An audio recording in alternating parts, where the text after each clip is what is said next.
Hello and welcome back to my channel. Last match we looked ahead to the game against Newcastle.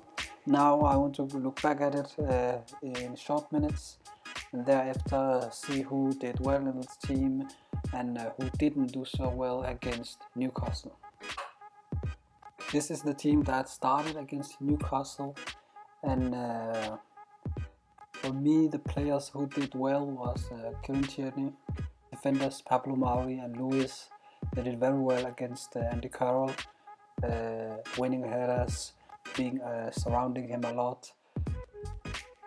And also Elneny did quite well, I think so, because he tried to pass forward this time and through the lines where I think Willock didn't do that as well. He was very slow on the ball, he didn't pass through the lines, and he kept passing sideways. Nelson started very well, I think so, being aggressive on the front foot, shooting as well, getting into the felt, but after that he faded out and didn't do much in the game. Willian, I think, was the worst player in the team again. He didn't do much, he didn't pass through the lines, he didn't dribble anybody, he didn't cross the ball at all. I felt he wasn't involved as much. Pepe, I think, did better, but he wasn't as well as good as he could be, in terms of he always does it in spots. He doesn't do it enough, he's not involved enough, and I feel he's always, as I said in the last video, out of position a lot of times. Don't receive the ball at the right moment, and he continued that trend again in this match. Aubameyang was for me absent in this game and didn't do much in the game at all, but in the end he got a goal, which is something he needed a lot. He has been on a very bad run, so I hope this continues for Aubameyang.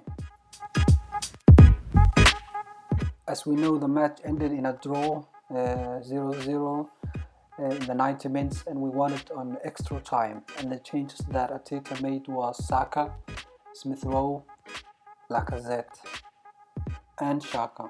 These were the changes he made, and I think Xhaka changed the game a bit, moving the ball quicker and much more to Smith Rowe finding him. Smith Rowe was central in everything we did, and he received the ball on the turn and could create a few chances for us. Another player who did okay was Saka, but he didn't have as much involvement as he normally does. He was a bit off, he didn't change the game too much, I would say so. Lacazette come on and affected the game by assisting Smith Rowe. He was better at connecting the play, holding up and bringing others into the game. Then, for example, Aubameyang did as a striker. Our next match is against Crystal Palace, and they are a team who plays normally 4-4-2 with players like Benteke and Wilfried Zaha. Zaha, who has done very well against our players before and is good on 1v1 and even winning games for them. The team I expect for us to play is this team here. I expect Leno to start again after he done very well against Newcastle, and he is our best goalkeeper. I expect to see Bellerin because he's better at right back than who we have.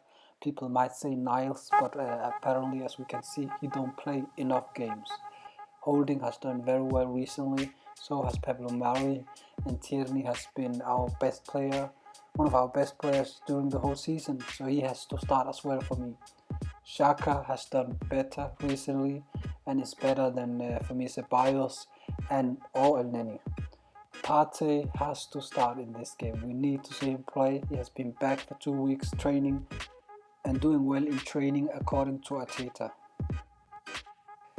And I can't believe we only have seen him for 2 games since he signed for us, which is also for me part of the reason we have had such a bad season so far. Smith Rowe again has done exceptionally well recently and changed our season together with Saka. Martinelli is unfortunately injured, and therefore Aubameyang has to start in this game. Lacazette as well as Saka and Smith Rowe is one of the players who has changed our season, so he has to start in this game too. This is the lineup I think Arteta is going to pick for this game, but also the lineup I would like to see. I expect a difficult game for Hector Bellerin against Wilfried Zaha, because Wilfried Zaha, as I was saying, is a very good offensive player. 1v1 is exceptionally good, and we have seen Hector Bellerin this season not be good against those kind of players. Even a player like Grealish, who has done exceptionally well against him, who cut inside a lot, got past him when he wanted to. So Hector has to step up in this game, or we will have a lot of problems on the right hand side. I expect the midfielder like Xhaka and Partey to find Emil Smith Rowe a lot quicker, even Saka when he gets inside, and I expect also for Partey especially to find Aubameyang over the top and give him assist or something like that, because I think now that Aubameyang has scored his first goal, I think he's gonna go on a goal run and be back. Another player who I think will have a good game is, like I said, he is on a run, he's scoring, he's assisting, he's involved, connecting everything. So I expect him to continue that form. These two upcoming games are for me very important. It's also something Arteta talked about on his press conference, because these are against teams we should beat. And this will make us move quicker and higher up the table, which is Crystal Palace, of course, and the Newcastle game, which is coming as well. And then the difficult games start, where it is against Southampton and also Manchester United. My prediction for the Crystal Palace game is a 3-1 win for us, and I think we will start very quick this game, because we can't have two games where we have started very slow like we did against Newcastle. 3-1, Aubameyang to score, Lacazette to score, and Saka to score. 3 different goal scorers. That's it. Thanks for watching. I hope to see you again next week.